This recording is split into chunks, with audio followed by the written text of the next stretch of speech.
Hello दोस्तों, आज हम बात करेंगे अपने सिलेबस के अकॉर्डिंग नए टॉपिक्स पर।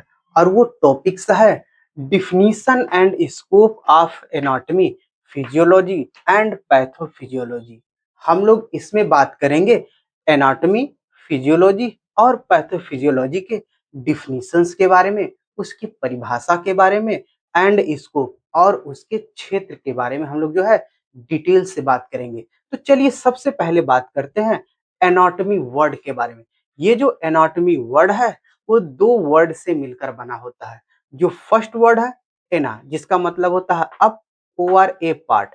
यहाँ अप का मतलब होता है ऊपर से और ए पार्ट का मतलब होता है अलग। और जो दूसरा वर्ड है टॉमी, जिसका मतलब होता है टू कट। कहने का मतलब होता है जब हम शरीर को ऊपर से काट कर देखते हैं तो उसमें जो अंग होते हैं उसके स्ट्रक्चर के बारे में, उसके शेप के बारे में, उसके साइज के बारे में हम लोग जो है स्टडी करते हैं। उसी को हम लोग जो है एनाटॉमी कहते हैं। समझ गए होंगे। तो चलिए अब हम बात करते हैं एनाटॉमी के डिफिनीशंस के बारे में, उसकी परिभाषा के बारे में। तो चलिए बात करते हैं। Anatomy is that branch of science. Anatomy जो है वो विज्ञान की शाखा है।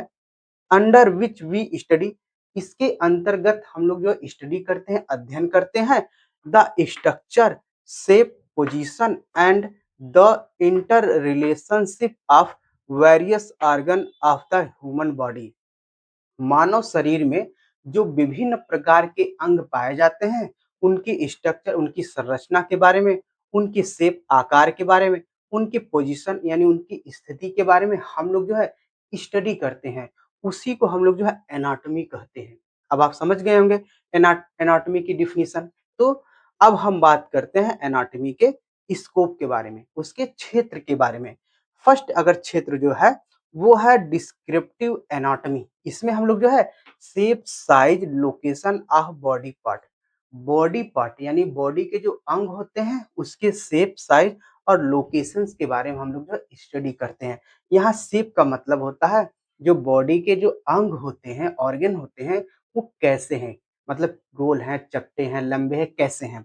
और यहाँ साइज का मतलब होता है छोटा और बड़ा से, कितनी साइज है, छोटे हैं कि बड़े हैं। लोकेशन कहाँ स्थित स्थित है। तो हम डिस्क्रिप्टिव एनाटॉमी में जो है बॉडी पार्ट के शेप, साइज और लोकेशंस के बारे में स्टडी करते हैं। और दूसरा जो स्कोप है वो है माइक्रोस्कोपिक एनाटॉमी। इसमें जो है cell and tissue under the microscope. हम लोग इसमें जो है सेल और टिश्यू को जो है माइक्रोस्कोप के अंतर्गत जो है स्टडी करते हैं या उसकी सहायता से स्टडी करते हैं। Next radiological anatomy. इसमें क्या होता है, study via X ray and imaging.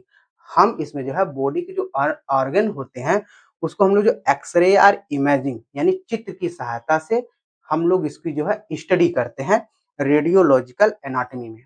Next की अगर हम बात करें डेवलपमेंट एनाटॉमी, यानी इसमें जो है हम लोग जो है फ्रॉम एम्ब्रियो टू एडल्ट, यानी कि भ्रूण से एडल्ट यानी वयस्क का विकास कैसे होता है, भ्रूण से वयस्क का विकास कैसे होता है हम लोग स्टडी करते हैं डेवलपमेंट एनाटॉमी में। अगर हम नेक्स्ट स्कोप की बात करें ग्रॉस एनाटॉमी, इसमें क्या है विजुअल ऑर्गन एंड स्ट्रक्चर, यानी कि ऐसे ऑर्गन जिनको हम अपनी नग्न नग्न आंखों की सहायता से देख सकते हैं और उसके स्ट्रक्चर के बारे में स्टडी कर सकते हैं, उसको हम लोग जो है ग्रॉस एनाटॉमी में स्टडी करते हैं। यानी कि अपनी नग्न आंखों की सहायता से ऑर्गन और उसके स्ट्रक्चर के बारे में स्टडी करते हैं बिना माइक्रोस्कोप की सहायता से। तो उसको हम लोग कहाँ रखते हैं, ग्रॉस एनाटॉमी के अंतर्गत हम लोग जो स्टडी करते हैं। तो चलिए अब हम लोग जो है दूसरे वर्ड के बारे में बात करते हैं फिजियोलॉजी। ये फिजियोलॉजी वर्ड जो होता है वो दो वर्ड से मिलकर बना होता है। जो फर्स्ट वर्ड है फिजियो, जिसका मतलब होता है फंक्शन, और दूसरा वर्ड है लॉजी, जिसका मतलब होता है स्टडी। कहने का मतलब हम बॉडी के ऑर्गन के फंक्शन के बारे में स्टडी करते हैं, यानी कि वो कैसे कार्य करते हैं उनके बारे में हम लोग जो है स्टडी करते हैं। कहाँ, फिजियोलॉजी के अंतर्गत। तो ये बात हो गई फिजियोलॉजी। अब हम बात करते हैं फिजियोलॉजी के डिफिनीशंस के बारे में, उसकी परिभाषा के बारे में। तो बात करेंगे इसमें physiology is that branch of science. Physiology जो है वो विज्ञान की शाखा है अंडर विच वी लर्न, इसके अंतर्गत हम जो है लर्न मतलब याद करते हैं how the various organ and system of body function. Body के जो विभिन्न प्रकार के ऑर्गन और उसके जो सिस्टम होते हैं वो कैसे कार्य करते हैं, इसके बारे में हम लोग जो स्टडी करते हैं, लर्न करते हैं, याद करते हैं कि कैसे काम करते हैं, किसके अंतर्गत, फिजियोलॉजी के अंदर। ये तो बात हो गई फिजियोलॉजी के डिफिनीशंस के बारे में। तो चलिए अब हम बात करते हैं इसके स्कोप के बारे में।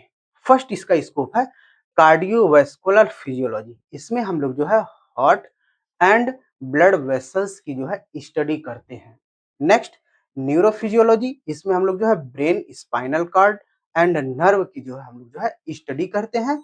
नेक्स्ट की अगर हम बात करें स्कोप में, रेस्पिरेटरी फिजियोलॉजी। इसमें हम लोग जो है ब्रीथिंग मैकेनिज्म यानी सांस की क्रिया विधि के बारे में हम लोग जो स्टडी करते हैं। और नेक्स्ट जो स्कोप है इंडोक्राइन फिजियोलॉजी। इसमें हम लोग जो है हार्मोन और उसके ग्लैंड के बारे में हम लोग जो है स्टडी करते हैं। अभी ये टॉपिक पूरी नहीं हुई है, अभी तो पैथोफिजियोलॉजी जो है वर्ड बचा हुआ है। हम अपने जो है इसी व्हाइट बोर्ड पर जो है बात करेंगे। आप वीडियो में जो है बने रहिएगा। चलिए अब हम बात करते हैं पैथोफिजियोलॉजी वर्ड के बारे में। ये पैथोफिजियोलॉजी वर्ड जो होता है वो दो वर्ड से मिलकर बना होता है। जो फर्स्ट वर्ड है पैथो, जिसका मतलब होता है डिसीज, और जो दूसरा वर्ड है फिजियोलॉजी, जिसका मतलब होता है स्टडी ऑफ फंक्शन। हम फंक्शन के बारे में स्टडी करते हैं। कहने का मतलब होता है जब हमारे बॉडी में डिसीज नहीं रहती है तो उस दौरान हमारे बॉडी के जो ऑर्गन और ऑर्गन सिस्टम होते हैं वो कैसे काम करते हैं, और तब जब हमारे शरीर में डिसीज या बीमारी आ जाती है तो उस दौरान हमारे बॉडी के ऑर्गन और ऑर्गन सिस्टम जो होते हैं वो कैसे काम करते हैं, उसी के बारे में हम लोग जो स्टडी करते हैं। कहाँ पर? पैथोफिजियोलॉजी में। तो ये बात हो गई थोड़ी सी पैथोफिजियोलॉजी के बारे में। अब हम बात करते हैं इसकी डिफिनीशन यानी परिभाषा के बारे में। तो देखेंगे the study of the disturbance और change that occur in functioning of body organ during a disease. इसके कहने का मतलब होता है डिसीज के दौरान बॉडी के जो ऑर्गन होते हैं और उनके जो फंक्शन होते हैं वो कैसे चेंज हो जाते हैं, वो कैसे डिस्टर्ब हो जाते हैं, उसी के बारे में हम लोग जो स्टडी करते हैं उसको कहते हैं इज कॉल्ड पैथोफिजियोलॉजी। हम उसको कहते हैं पैथोफिजियोलॉजी। ये बात हो गई पैथोफिजियोलॉजी के डिफिनीशंस के बारे में। अब हम बात करते हैं इसके स्कोप के बारे में। इसका क्षेत्र क्या है? फर्स्ट की अगर हम बात करें मैकेनिज्म ऑफ डिसीज, हम जो है बीमारी के क्रिया विधि के बारे में बात करते हैं। नेक्स्ट एक्सप्लेनेशन ऑफ सिम्टम, हम लक्षणों का जो है व्याख्या करते हैं। Next cellular and tissue change, जो डिसीज के कारण जो कोशिकीय और ऊतक स्तर में जो बदलाव आया है उसके बारे में हम लोग जो है स्टडी करते हैं। नेक्स्ट होम्योस्टैसिस डिस्टर्बेंस, यानी कि जो सेल्स की और जो बॉडी की जो होम्योस्टैसिस होती है, जो इंटरनल इन्वायरमेंट होता है वो डिस्टर्ब हो जाता है, हम उसके बारे में स्टडी करते हैं। Next preparing correct treatment and medicine, हम इसमें जो है सही इलाज और जो है दवाओं का निर्माण करते हैं। इस तरीके से ये टॉपिक हमारी जो है कंप्लीट हो गई। अगर हमारी वीडियो अच्छी लगे तो प्लीज चैनल को सब्सक्राइब करना ना भूलिएगा। इसके साथ साथ एक लाइक और कमेंट जरूर करिएगा। धन्यवाद।